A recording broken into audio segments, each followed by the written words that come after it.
London main market and Australia-listed Resolute Mining is an Africa-focused gold miner with 3 decades of experience across exploration, development and gold production, with its 2 mines, one in Senegal and one in Mali. It's recently published its 5th consecutive quarter of incremental production growth as well. The chief executive is Holohan, who joins us now in the studio. Terry, welcome. Thank you very much. What is it you're offering to prospective investors in Resolute Mining? I think it's growth. I think if you look at where we've been the last couple of years, from 2019 we took our main flagship operation, Syama Underground. We got through a few technical difficulties, and at this point in time, this last year, we actually produced over the original design of the plant and the mine, and we're now in a position to grow that and bring our unit costs down. I want to talk more about costs in just a minute, because I know that's one of the headlines we've got to talk about, because I know you've beaten a lot of the cost projections, which is good news. But I want to talk about this 5th consecutive quarter of production growth. We were into the 6th quarter now. Is that looking as though that could add to that tally? It's going well. Really? It's going well. Why? What is it that's happening which is giving you this upward trajectory? I think it's all about the modelling of the process. When about 18 months ago when we started, our models on the underground and on the open pit mining were not good. So we actually slowed down the operations early last year and did a lot more grade control. So better definition, better resolution of what's in the ground in terms of underground and surface. So now we're speaking with far greater confidence on the grades we're getting. All our grades across the board are climbing now because we're mining more efficiently, because we've got better resolution on the metal in the ground. And of course, those efficiencies bring out this, what I've just said about the costs and the fact your cost guidance has been beaten as well. To what degree, and is that something that can continue as you develop and produce more and get a better way of getting it out of the ground, or is there a sort of a peaking of the cost curve, do you think? No, we still think there's a lot of room on cost. Essentially, if you look at where we've been the last 18 months, we've been really focused on the revenue side of the equation, physicals, getting the mining correct, getting the plant correct, and not really focusing too much on cost. Not because we don't want to, it's just when you've got your general manager out in the field 12 hours a day trying to fix the tonnage, it tends to get pushed to one side. But we put initiatives in place in Q3 last year, and we're just starting to see the cost reductions coming through in the operations. So I think we're going to beat our guidance this year on cost. You raised money at the back end of last year, didn't you? Yes, we did. $105 million. That's right, I believe. US. What was the point of that, and has it changed the balance sheet dynamic at all? It has. We had a pretty ugly balance sheet at the end of last year, and we were in a bit of a corner. We raised that equity really to flatten our debt. We had some debts outstanding back from 2019. And what it's done is it's strengthened the balance sheet. We've also brought in some tier 1 investors from North America who are in there for the long game. So now our fund manager investments are down to about 55% of our share register, which is quite significant. But they're very supportive, and as I say, they're in there for the long term.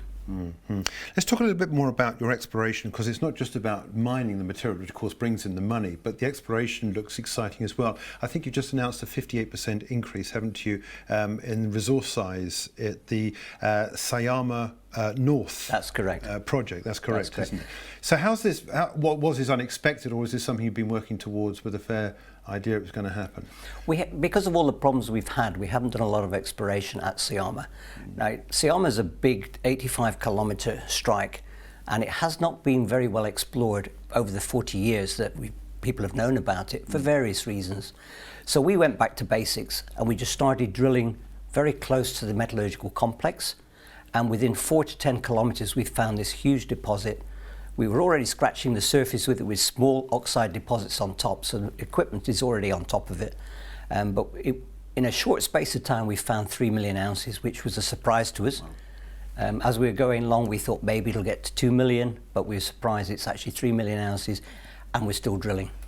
It's closed on strike, but it's still open at depth. And because of the thickness of the material, we believe we'll be able to mine down to 200, maybe even 220 metres. So it's quite exciting for us. And what's the next stage for that project then, now having established this extra tonnage that you've got on the books? We're in pre-feasibility study. That study will be coming out early in Q2 this year, and that'll show us the best options of how to tackle this, because suddenly we're going to have a lot of mining material, and that'll bring us back to what is the best way of sweating our asset further with minimal capital. We're not looking for huge amounts of capital. We're going to do the expansions out of working costs this year, out of free cash flow. Right. So we're not looking to go back for more money. We're really going to make those assets sweat, and we're really excited about that. Yeah. Talk to me about sustainability. We're talking increasingly about this with chief executives across a number of different sectors. How much of a part does it play, and how much of your day is spent looking at sustainability of the asset? I mean, you've got to acknowledge that the workforce needs looking after, which of course is the right thing for companies these days. Yes. What are you doing in that regard? Remember, we're a company with 30 years experience. Mm-hmm. And we started a lot of those things a long time ago. Yep. So I think we had a head start with it. We also picked up an operation at Syama, for example, from BHP, originally started that mine, and then Randgold took it over. So we think we're ahead of the game in terms of our ESG. And we're not the only one. Moody's audited us last year and said we are ahead of the game. We also subscribe to the World Gold Council, the RGMPs, mm-hmm. and we're on track to get 100% this year in June, as the rest of the group are. So if you stop and think about it and look at bottom lines, in terms of safety, Syama's just celebrated 4 years without a lost time incident, which for the complexity of that operation is quite a key step. And we're totally in engagement with all our communities. We are in the position of educating them, given that we've provided water over the years, we've provided electricity, we've got schools, clinics, etc. So now we're really focusing on the educational side and taking people right through to scholarships. Okay, let's look at the share price. Yes. Something that we've got to talk about. As I said, your assets are in Mali and Senegal. I mean, there is presumably some sort of political risk of what's going on here. What's happening with the share price? I mean, you're talking about, you're into what you believe to be the 6th consecutive amount of growth. You've got your costs under control. Things seem to be working really nicely at the moment. What is it that's seeing the share price down at these levels, which I think now takes your market cap to about $500 million, doesn't it, sterling, if you measure it against your London share price, which is what this is. What's being priced in here, or what's not being priced in? I think we lost a lot of the market sentiment over these last 2 or 3 years because we were over-promising and under-delivering. Technically, we were battling with the underground mine and the processing plant at Syama, and that is really about over 50% of our operation. Mm-hmm. Those have been fixed. We've had a lot of change of management. We've got a new team in place. I've parachuted in quite a few key people, experts in the field, people at tops of the games, and now we're really starting to make the operation work well. Costs, I'm not yet happy with the costs. As I mentioned earlier, we've still got a lot of work to do there. Mm-hmm. We're still in the 4th quarter. I think over time we can get down to the 3rd quarter. I don't think people are pricing that in, but they have turned a little bit. I think people are starting to believe us, although at the same time the gold price has climbed. So how much is dependent on gold price? How much is dependent on our performance? I think people are waiting to see the pre-feasibility study. They're waiting to see our ore reserves, our new ore reserves for last year that come out within 10 days now. Mm-hmm. And they're waiting to see, I'd say, the pre-feasibility and the 6 to 8 quarters of systematic growth. Mm. That, in my experience, is always key to a lot of people in the market. Mm. So, rest of 2023, we've spoken about this 6th quarter now. You're thinking things looking good for Q1 of 2023. How about the rest of this year?